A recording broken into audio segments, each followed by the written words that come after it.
Hello friends, ఈ వీడియోలో మనం అప్స్టాక్స్లో టీపిన్ ఎలాగ జనరేట్ చేసుకోవాలి, ఎలా క్రియేట్ చేసుకోవాలి అనేది చూద్దాము.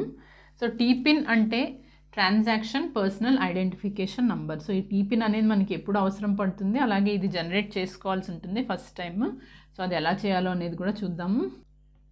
వన్స్ మనం అప్స్టాక్స్ యాప్ ఓపెన్ చేసుకున్న తర్వాత ఈ విధమైన ఇంటర్ఫేస్ వస్తుంది కదా, ఇందులో మీకు ఇక్కడ అకౌంట్ అనేది కనిపిస్తుంది. సో ఈ అకౌంట్ ట్యాబ్ మీద క్లిక్ చేయవలసి ఉంటుంది. సో ఇక్కడ మీకు మీ అకౌంట్ నేమ్ అవి కనిపిస్తాయి. సో దాని మీద మనం మళ్ళీ క్లిక్ చేయాలి. మీ ప్రొఫైల్ మీద క్లిక్ చేసిన తర్వాత అకౌంట్ ప్రొఫైల్ మీద మనకి ఈ డీటెయిల్స్ అన్నీ వస్తాయి ఇలాగా. సో ఇప్పుడు మనం ప్రొఫైల్లో ఉన్నాము. సో ఈ ప్రొఫైల్లో మీ కాంటాక్ట్ డీటెయిల్స్ అండ్ మీ జనరల్గా డీటెయిల్స్ అన్నీ కూడా మీకు ఇక్కడ డిస్ప్లే అవుతాయి. సో ఇందులో మీరు ఏది సెలెక్ట్ చేసుకుంటే ఆప్షన్ నుంచి మీరు అన్నీ చూసుకోవచ్చు. సో ఇక్కడ మీరు ఇంకొంచెం కిందకి స్క్రోల్ చేసుకుంటూ వెళ్తే కనుక ఒక ఆప్షన్ వస్తుంది, generate TPIN for EDIS. So authenticate your holdings with CDSL. సో ఈ సిడిఎస్ఎల్ వాళ్ళు మనకు ఒక టీపిన్ అనేది జనరేట్ చేసి మనకి పంపిస్తారు. సో దానికోసం ఈ టీపిన్ అనేది మనము షేర్స్ సెల్ చేసినప్పుడు ఆథరైజేషన్ కోసం టీపిన్ అనేది వాడవలసి ఉంటుంది. సో మన హోల్డింగ్స్ వెరిఫై చేసినప్పుడు మనం ఈ టీపిన్తో హోల్డింగ్స్ని వెరిఫై చేయవలసి ఉంటుంది. సో ఆ టీపిన్ మనము సెట్ చేసుకోవాలన్నమాట ఫస్ట్ టైం. సో ఇక్కడ మనము జనరేట్ టీపిన్ ఫర్ ఈడిఐఎస్ మీద క్లిక్ చేయాలి.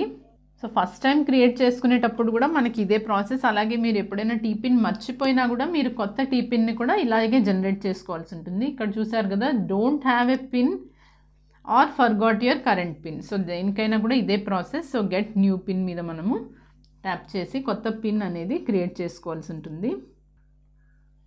మీరు గెట్ టీపిన్ అనగానే మీకు ఈ విధమైన మెసేజ్ వస్తుంది. ఇమీడియట్గా మీకు ఒక టీపిన్ సిడిఎస్ఎల్ వాళ్ళు జనరేట్ చేసి మీ ఎస్ఎంఎస్కి కానీ లేదా మెయిల్కి రెండిటికి కూడా వాళ్ళు పంపిస్తారు. సో అందులో మీరు చూసుకుంటే కనుక మీకు మీ టీపిన్ అనేది కనిపిస్తుంది. సో ఇక్కడ మనము డన్ అని క్లిక్ చేద్దాము.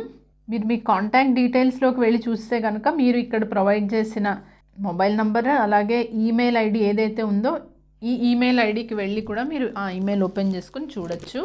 ఈ టీపిన్ అనేది 6 డిజిట్ నంబర్ ఉంటుంది. మీరు రోజు షేర్స్ సెల్ చేసినప్పుడు ఈ టీపిన్ అనేది ఎంటర్ చేయవలసి ఉంటుంది. సో ఈ టీపిన్ డైలీ వన్స్ మీరు ఎంటర్ చేస్తే చాలు. మీరు మేబీ నంబర్ ఆఫ్ షేర్స్ మీరు డిఫరెంట్ టైమ్స్లో ఒకే రోజులో అమ్మచ్చు. బట్ అమ్మినప్పుడు కూడా మీరు ప్రతిసారి టీపిన్ ఎంటర్ చేయక్కర్లేదు. రోజులో ఒకసారి ఎంటర్ చేస్తే కనుక మీకు ఆ రోజుకి అది ఆ టీపిన్ మీకు వ్యాలిడ్ ఉంటుంది. మళ్ళీ నెక్స్ట్ డే మీరు షేర్స్ అమ్మేటప్పుడు మళ్ళీ అదే టీపిన్ మళ్ళీ ఎంటర్ చేయవలసి ఉంటుంది. సో ఇది ఫ్రెండ్స్ అప్స్టాక్స్లో టీపిన్ అంటే ట్రాన్సాక్షన్ పర్సనల్ ఐడెంటిఫికేషన్ నంబర్ గురించి డీటెయిల్స్. సో ఈ వీడియో మీకు యూస్ఫుల్గా అనిపిస్తే కనుక లైక్ చేయండి, అలాగే ఛానల్కి సబ్స్క్రైబ్ చేసుకోండి. Thank you.